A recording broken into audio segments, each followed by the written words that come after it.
Today marks 2 weeks of this government shutdown, and neither the Republicans nor the Democrats are changing their position or even attempting to reopen it. But we are also about 2 weeks away from another deadline that, in theory, may force the two sides to reach a deal. Not because that's how it's supposed to work, but because it could be a political disaster in the midterms if they don't. So I'm going to explain what that one thing is in a second. Just wait for it. There's a twist. But first, I want to thank my paid Facts HQ subscribers for overwhelmingly voting for this story as the bonus this week. If you want to vote on next week's bonus story, or you want to get access to other perks from me, make sure you follow these easy steps and you become a paid subscriber too. It's important for you to know that without the support of my paid subscribers, my channel would disappear. Literally, I would not be able to bring you the news every day if it weren't for them. So if you want to help me continue to do this work, please consider becoming a paid subscriber. Okay, so by now, you know this government shutdown is largely happening because of this fight over the Affordable Care Act healthcare premium subsidies. Those are set to expire at the end of this year, unless Congress passes a new law to extend them. If those subsidies actually do expire, as I've been reporting since the summer, healthcare costs for more than 24 million Americans will skyrocket. Democrats want Republicans to agree to a permanent extension of those subsidies. Republicans are split. A large percentage of them say absolutely not. Those subsidies are way too expensive for the U.S. government. We don't have that kind of money, and they want those subsidies to go away. And then there's another percentage of Republicans that say, we've got time on this. We may be willing to negotiate on these ACA subsidies, but only after the Democrats agree to reopen the government.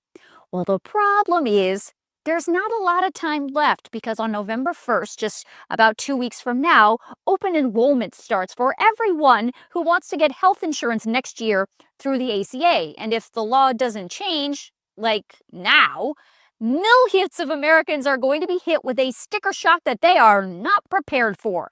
And they may end up being forced to cancel their health insurance altogether because they just can't afford it. But here's where the twist comes in.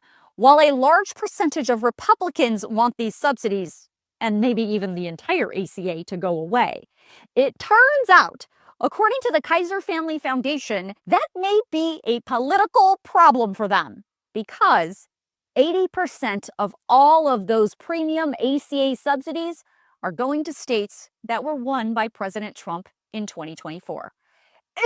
80%! That translates to nearly 19 million people who are getting $115 billion in government subsidies and also happen to be Republican voters. Now, I got another one for you. The Kaiser Family Foundation also found the only 2 states that have ACA recipients receiving on average more than $1,000 a month in ACA subsidies are West Virginia and Alaska, both ruby red states. Oh, and the state that receives the most money altogether for these premium ACA subsidies is Florida, which is also a state that Trump won in 2024. They get more than $31.7 billion a year in ACA subsidies. Now, to be clear, these subsidies are the enhanced subsidies that were approved by Congress in 2021 and are given to qualifying low and middle income people who do not receive health insurance through their employer or through any other government program. These are small business owners, their employees, farmers, ranchers, and those who are self-employed. And no, by law, immigrants who are in this country illegally do not even qualify for ACA coverage and certainly do not qualify for these particular enhanced subsidies that I'm talking about. Of course, red states are not the only states with ACA participants who get this premium subsidy. Recipients who qualify for the subsidy live in every single state. You can see here on this map, every single state gets this subsidy. But the darker the blue, that means the more subsidy is awarded per ACA recipient. So those are the facts and the numbers. Now let's put our political hats on and think about this for just a second. Traditionally, Republicans hate the ACA, which is the same thing as Obamacare, in case you're wondering. Remember, Trump made it his whole campaign slogan when he first ran for president back in 2015. Back then, he was all about repeal and replace. Well, the ACA was never repealed and it was never replaced because even with all its flaws, it's extremely popular. And so are these subsidies. So now, politically, Republicans have to make a choice. Either they can negotiate these subsidies with Democrats, get the government back open, and help their own constituents who we just established are the vast majority of the people who benefit from these particular ACA subsidies, or they can stick to this current position, not negotiate with Democrats on these subsidies, and the government's going to stay shut down, and millions of their own voters will be slammed with skyrocketing healthcare costs, which means millions of them will likely have to cancel their health insurance next year. Now, whatever decision they make will likely have an impact on this upcoming midterm election.